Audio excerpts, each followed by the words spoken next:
બસ જોઉં છું, પછી એની સિવાયનું બાકીનું બધું નષ્ટ થઈ જાઉં છું. એમાં આ વિચાર પણ આવી જાય કે હું આ કરું તો એનાથી શું ફાયદો, અથવા તો ક્યાંથી શરૂ કરાય. વિધિઓ જે છે ને, જે રૂલ્સ અથવા તો રિચ્યુઅલ્સ, એ માત્ર ને માત્ર એક સિસ્ટમ એક વ્યક્તિએ બનાવી હતી. કેમ કે એને અનુરૂપ હતી. એમાંથી એને કંઈ પ્રાપ્ત થયું, એને બીજા 10 લોકોને શીખડાવી, એ 10 લોકોએ આગળ બીજા 100 લોકોને શીખડાવી. પણ એનો મતલબ એ નથી કે બસ દેટ્સ ઇટ, આનાથી બીજું વિધિથી એ પોસિબલ નથી, એવું નથી. ઈશ્વર પ્રાપ્તિ માટે કોઈ માર્ગ માત્ર અંતિમ માર્ગ છે એવું ક્યારે હોતું જ નથી. હવે શ્રી વિદ્યાના હજારો સાધક થઈ ગયા, બરાબર, અને હજારોએ 1000 જાતની ઉપાસના કરી, અને બધાને એક જેવા પરિણામ પણ મળ્યા છે. અને એક સાથે એક જ સમયે બેસી અને 10 લોકોને લાઈનમાં બેસાડીને સાધના કરો તો 10ના દિમાગની સ્થિતિ એક જેવી નથી હોતી. આજે આપણે બંધારણ માંગીએ છીએ ને, એ બંધારણ બુદ્ધિનું કામ છે, પાકું કરવું છે. બધું માહિતી, અહીંથી અમદાવાદ જવું છે તો બસમાં કેટલી ટિકિટ થશે, ટ્રેનમાં કેટલી ટિકિટ થશે, બસમાં શું ફાયદો છે, ટ્રેનની શું ફાયદો છે, કેમાં સમય જાજો બગડે, આ બધું પાકું કરવું ને પછી હું અમદાવાદ જાઉં. આધ્યાત્મમાં એ ન ચાલે.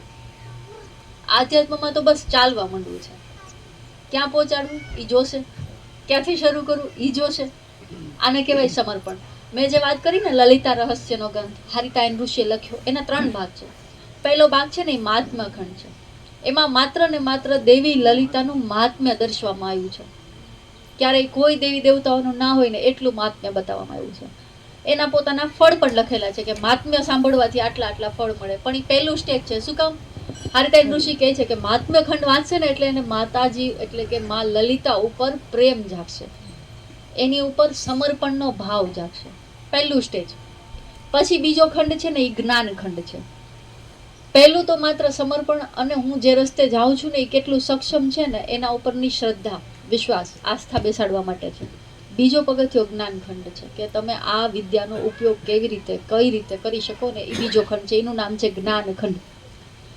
ત્રીજો છે ખંડ ચર્યાખંડ, પણ અપ્રાપ્ય છે, દુનિયામાં ક્યાંય નથી. કોશિશ ગોતવું હોય તો ટ્રાય પણ કરજો, પણ લલિતા રહસ્યનો ચર્યાખંડ ક્યાંય પણ પ્રાપ્ત નથી.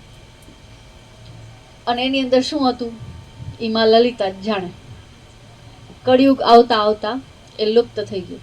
અને આજ હકીકતમાં હસ્તલિખિત લિપિમાં ક્યાંય હજી રામાયણ, મહાભારત તો બહુ પ્રાચીન છે, વેદ એનથી એ મોટા પ્રાચીન છે, પણ મળી જાય. સામવેદ, ઋગ્વેદ, અથર્વવેદ મળી જાય છે. લલિતા રહસ્ય નથી મળતું. આખરી આ સંસારનો જે સાર છે ને એ દેવી લલિતા છે. અને એનો કોઈ સાર હજી સુધી એવું કોઈ નથી બન્યું, એવો કોઈ ભક્ત એનો નથી થયો કે એનો પાર પામી શક્યો હોય કે આ બસ અહીંયા આવીને પૂરું થાય છે, આનો આ ધી એન્ડ. એવું શ્રી વિદ્યામાં ક્યારેય થયું નથી હજી સુધી. મતલબ શ્રી વિદ્યા એવું છે કે તમે જ્યાં સુધી ચાલવા માંગો ને ત્યાં સુધી અનંત ચાલી શકો. અને જ્યાં ઊભા રહીને એમ કહો ને કે હવે બસ, તો તમારા માટે એ જ ઘડી અન્ય પ્રાપ્ત. આ શ્રી વિદ્યાની ખૂબી છે ને એટલે એ સર્કલ છે. ચાલે રાખો તો કોઈ દી નહીં ખૂટે. ઊભા રહી જશો તો ત્યાં જ પૂરું, અને જ્યાં પૂરું ને ત્યાંથી જ શરૂઆત થાય. સર્કલની શરૂઆત ક્યાં કહેશો? એક શૂન્ય બનાવું છું, ક્યાં એની શરૂઆત ને ક્યાં એની અંત? એક જ ડોટ ઉપર જ્યાંથી શરૂ થયું હોય ત્યાં જ પૂરું થશે. તો અધ્યાત્મ અથવા તો શ્રી વિદ્યા એવી છે. આપણે જે કહીએ ને શરૂઆતનો પોઈન્ટ ક્યાં આવે, શૂન્યનો શરૂઆતનો પોઈન્ટ ક્યાં કેવો? ટૂંકમાં મતલબ એવો છે ને કે કોઈ પ્રકારની ચાહત નથી હાલતી, ઈચ્છા નહીં. નહીં, કામના નહીં. મહાત્મ્ય ખંડ વાંચો ને એટલે તમે પહેલા તો અપેક્ષાઓ ભૂલશો.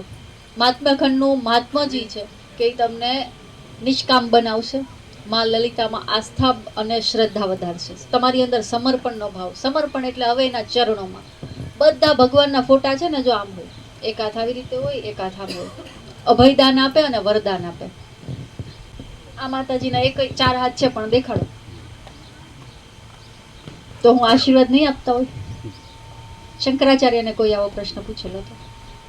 જે શ્રીયંત્ર છે ને એના ચરણોમાં ત્યાં સુધી પહોંચી જાય ને એટલે આશીર્વાદ એમને જ મળી ગયા. હાથ સુધી પહોંચવાની જરૂર નથી, એના ચરણોમાં જ બધું છે. તો સમર્પણ ભાવ જાગે તો શ્રી વિદ્યા બધું છે.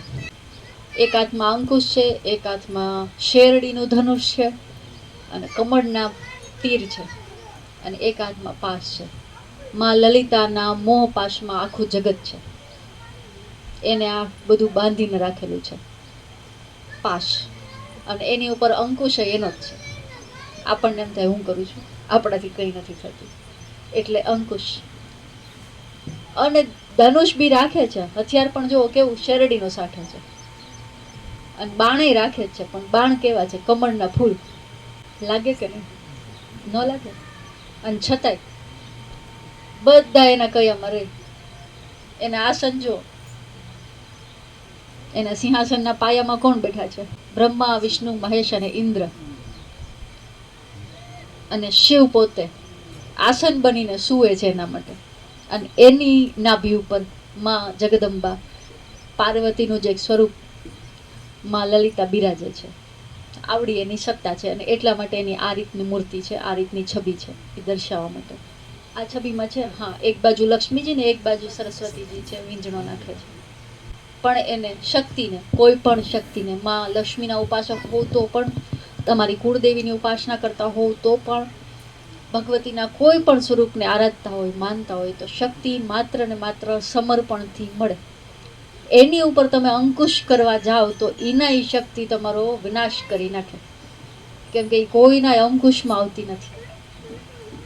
એને જેટલા તમે એની સામે સમર્પિત થઈને રહો ને એટલું એ ડબલ તમને આપે, અને જેટલા એના માલિક થઈને રહ્યો ને એટલું તમારી પાસે હોય એ છીનવી જાય. આ શક્તિનો નિયમ.